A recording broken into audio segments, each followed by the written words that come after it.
Hebbalkar city Ravi ನಡುವೆ ಪರಿಷತ್ನಲ್ಲಿ ವಾಗ್ಯುದ್ಧ. ಅಶ್ಲೀಲ ಪದ ಆರೋಪದಲ್ಲಿ ತಿರುಗಿ ಬಿದ್ದ ಕೈಪಡೆ. ಮೇಲ್ಮನೆಯಲ್ಲಿ ಕೋಲಾಹಲ, ಸದನ ಹೊರಗೂ ರಣಾಂಗಣ.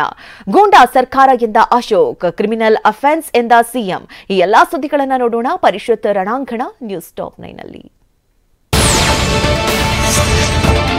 ಚಳಿಗಾಲದ ಅಧಿವೇಶನದ ಕೊನೆ ದಿನವಾದ ನಿನ್ನೆ ಅಶ್ಲೀಲ ಪದ ಬಳಕೆ ಆರೋಪದ ಕದನಕ್ಕೆ ವೇದಿಕೆಯಾಗಿತ್ತು. ಅಷ್ಟಕ್ಕೂ ಆಗಿದ್ದೇನೆಂದ್ರೆ ಅಂಬೇಡ್ಕರ್ ಕುರಿತು ಕೇಂದ್ರ ಸಚಿವ ಅಮಿತ್ ಶಾ ನೀಡಿದ್ದ ಹೇಳಿಕೆ ವಿಧಾನಸಭೆ ವಿಧಾನ ಪರಿಷತ್ನಲ್ಲೂ ಕಿಡಿ ಹೊತ್ತಿಸಿತ್ತು.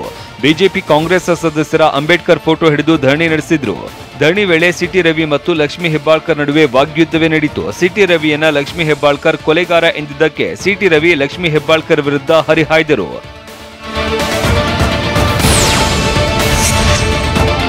ಸಿಟಿ ರವಿ ಹೇಳಿಕೆಯನ್ನೇ ಮುಂದಿಟ್ಟುಕೊಂಡು ಲಕ್ಷ್ಮೀ ಹೆಬ್ಬಾಳ್ಕರ್ ತಿರುಗಿ ಬಿದ್ರು. ಸಿಟಿ ರವಿ 10 ಬಾರಿ ಅಶ್ಲೀಲ ಪದ ಬಳಸಿದ್ದಾರೆ ಎಂದ್ರು. ಕಾಂಗ್ರೆಸ್ ನಾಯಕರ ಸಮ್ಮುಖದಲ್ಲಿ ಸಭಾಪತಿಗಳಿಗೆ ದೂರು ನೀಡಿದ್ರು. ಲಕ್ಷ್ಮಿ ಆರೋಪಕ್ಕೆ ಧ್ವನಿಗೂಡಿಸಿದ ಕಾಂಗ್ರೆಸ್ ಪಡೆ ಸಿಟಿ ರವಿ ವಿರುದ್ಧ ಬೆಂಕಿ ಉಗುಳಿತ್ತು. ಗದ್ದಲದಿಂದ ಸದನ ಮುಂದೂಡಿ ಮತ್ತೆ ಕಲಾಪ ಆರಂಭವಾಯಿತು. ಈ ವೇಳೆ ಸದನದ ಒಳಗೆ ಸಿಟಿ ರವಿ ವಿರುದ್ಧ ಗುಡುಗಿದ್ದ ಸಚಿವೆ, ನಿನಗೆ ತಾಯಿ ಇಲ್ವಾ, ಪತ್ನಿ ಇಲ್ವಾ, ಮಗಳು ಇಲ್ವೇನೋ ಅಂತ ಏಕವಚನದಲ್ಲಿ ಏರು ಧ್ವನಿಯಲ್ಲಿ ಸಿಟಿ ರವಿ ವಿರುದ್ಧ ವಾಕ್ ಪ್ರಹಾರ ನಡೆಸಿದ್ರು.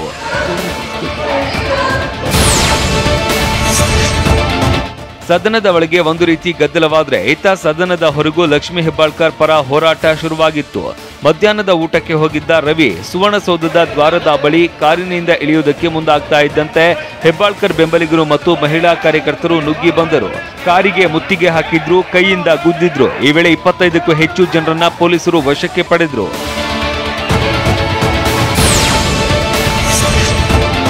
ಸುವರ್ಣಸೌಧದಿಂದ ಹೊರಟ ರವಿ ಕಾರಿಡಾರ್ ಕಡೆ ಬರ್ತಾ ಇರೋದನ್ನ ಕಂಡ ಹೆಬ್ಬಾಳ್ಕರ್ ಖಾಸಗಿ ಪಿಎ ಸಂಗನಗೌಡ, ಲಕ್ಷ್ಮೀ ಹೆಬ್ಬಾಳ್ಕರ್ ಸಹೋದರ ಚನ್ನರಾಜ ಹಟ್ಟಿಹೊಳಿ ಬೆಂಬಲಿಗರು ಸಿಟಿ ರವಿ ವಿರುದ್ಧ ತೋಳೇರಿಸಿಕೊಂಡು ಮುಗಿಬಿದ್ರು. ಕೂಡಲೇ ಎಚ್ಚೆತ್ತ ಮಾರ್ಷಲ್ಗಳು ಗೇಟ್ ಬಂದ್ ಮಾಡಿ ಸಿಟಿ ರವಿಗೆ ರಕ್ಷಣೆ ನೀಡಿದ್ರು.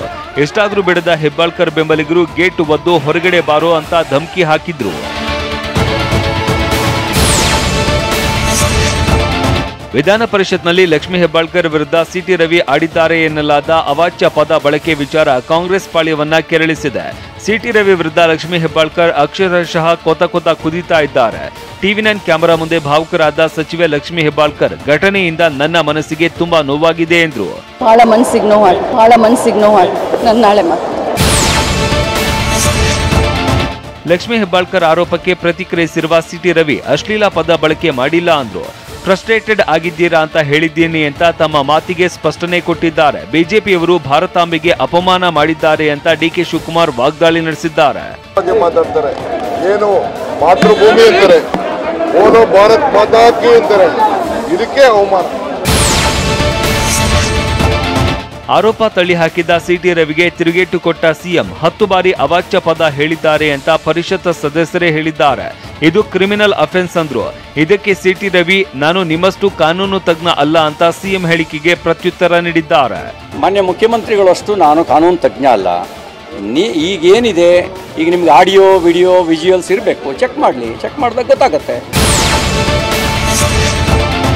ಲಕ್ಷ್ಮಿ ಆರೋಪಕ್ಕೆ ಧ್ವನಿಗೂಡಿಸಿದ ಕಾಂಗ್ರೆಸ್ ಪಡೆ ಸಿಟಿ ರವಿ ವಿರುದ್ಧ ಬೆಂಕಿ ಉಗುಳಿದೆ. 10 ಬಾರಿ ಕೆಟ್ಟದಾಗಿ ಅಶ್ಲೀಲ ಪದ ಬಳಸಿದ್ದಾರೆ ಅಂತ ಉಮಾಶ್ರೀ ಆರೋಪಿಸಿದ್ರೆ ಇದು ಸಂಸ್ಕಾರ ಇಲ್ಲದವರ ಹೇಳಿಕೆ ಅಂತ ಕಾಂಗ್ರೆಸ್ ಶಾಸಕಿ ರೂಪಾ ಶಶಿಧರ್ ಕುಟುಕಿದ್ದಾರೆ. ನಾನು ಆ ಪದ ಕೇಳಿಸಿಕೊಂಡೆ ಅಂತ ಯತೀಂದ್ರ ಸಿದ್ದರಾಮಯ್ಯ ಹೇಳಿದ್ದಾರೆ. ಮೇಡಮ್ ಅವರು, ಲಕ್ಷ್ಮೀ ಹೆಬ್ಬಾಳ್ಕರ್ ಮೇಡಮ್ ಅವರು ಅವರಿಗೆ ಕೊಲೆಗುಡುಕ ಅಂತ ಹೇಳಿ ಕರೀತಾ ಇದ್ರು. ಸಿಟಿ ರವಿ ಅವರು ಕರೀತಾ ಇದ್ರು. ನಾನು ಅದನ್ನು ಕೇಳಿಸ್ಕೊಂಡೆ. ಸಿಟಿ ರವಿ ಬಂಧನ ಖಂಡಿಸಿರುವ ವಿಪಕ್ಷ ನಾಯಕ ಆರ್ ಅಶೋಕ್, ಇದು ಗೂಂಡಾಗಿರಿ ಸರ್ಕಾರ ಅಂತ ಕಿಡಿಕಾರಿದ್ದಾರೆ. ವಿಜೇಂದ್ರ, ಸಿಟಿ ರವಿ ಹಾಗೆ ಹೇಳಿದ್ದಾರೆ ಅನ್ನೋದನ್ನ ನಾನು ಒಪ್ಪಲ್ಲ ಎಂದಿದ್ದಾರೆ. ಲೈಂಗಿಕ ಕಿರುಕುಳ ಹೇಗೆ ಆಗುತ್ತೆ ಅಂತ ಆರಗ ಜ್ಞಾನೇಂದ್ರ ಪ್ರಶ್ನಿಸಿದ್ದಾರೆ. ಇನ್ನು ಸಿಟಿ ರವಿ ಬಂಧನ ಖಂಡಿಸಿ ಬಿಜೆಪಿ ಇವತ್ತು ಚಿಕ್ಕಮಗಳೂರು ಬಂದ್ಗೆ ಕರೆ ನೀಡಿದೆ.